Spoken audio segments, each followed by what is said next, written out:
365 दिनों में महाभारत 78 दिन तक व्यास सत्यवती की मदद करने के लिए सहमत हुए। दोस्तों, जब सत्यवती ने सुना कि शांतनु के वंश को आगे बढ़ाने के लिए एक ब्राह्मण को आमंत्रित किया जा सकता है, तो उसे लगा कि शायद सब कुछ खत्म नहीं हुआ है, शायद कोई रास्ता निकल सकता है। फिर उसने भीष्म को एक पुरानी कहानी सुनाई। उसकी बात सुनने के बाद वह जो उचित था कर सकता था। दोस्तों, उसके पिता मछुआरों के मुखिया यमुना नदी पार करने के लिए लोगों को नाव चलाते थे। जब सत्यवती छोटी थी तो वह नाव चलाने जाती थी। एक दिन उसके यात्री महान ऋषि पराशर थे। जब वे बीच धारा में थे तो पराशर ने उस पर अपनी इच्छा व्यक्त की। वो एक छोटी लड़की थी। उसे डर था कि अगर वह पराशर की बातों में आ गई तो उसके पिता की क्या प्रतिक्रिया होगी। साथ ही वो प्रख्यात ऋषि के श्राप से भी डरी हुई थी, इसलिए उसने सहमति दे दी। पराशर ने लड़की की दुर्दशा को समझते हुए अपने रिश्ते को जिज्ञासु आंखों से छिपाने के लिए नाव को घने कोहरे में ढक दिया। दोस्तों, उन्होंने अपनी तपस्वी शक्तियों से उसके शरीर से अत्यधिक मछली की गंध को हटा दिया और उसे एक दिव्य सुगंध दी। वह मत्स्यगंधी मछली की गंध वाली महिला नहीं रही। उन्होंने उसे आशीर्वाद दिया कि उस दिन उस टापू पर जो कुछ भी हुआ, उसके बावजूद वह कुंवारी रहेगी।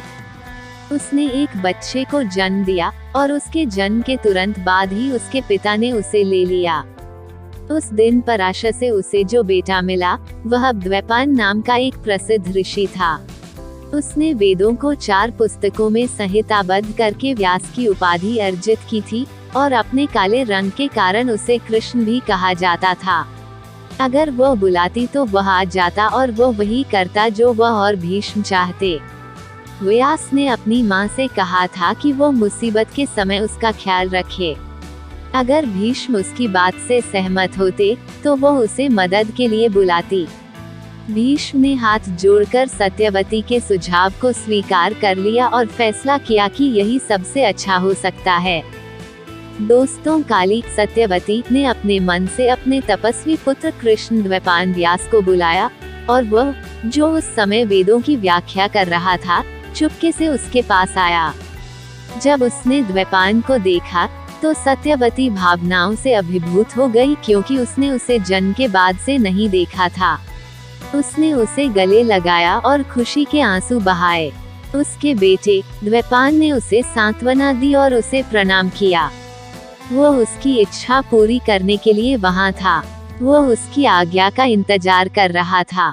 दोस्तों, भीष्म ने तपस्वी का पूरे सम्मान के साथ स्वागत किया और सत्यवती ने उन्हें स्थिति से अवगत कराया। उनके सौतेले भाई विचित्रवीर्य ने सिंहासन का उत्तराधिकारी छोड़े बिना ही स्वर्ग प्राप्त कर लिया था। द्वैपायन उनके सबसे बड़े पुत्र थे और विचित्रवीर्य उनके सबसे छोटे पुत्र थे। हालांकि भीष्म भी एक भाई थे, लेकिन उनके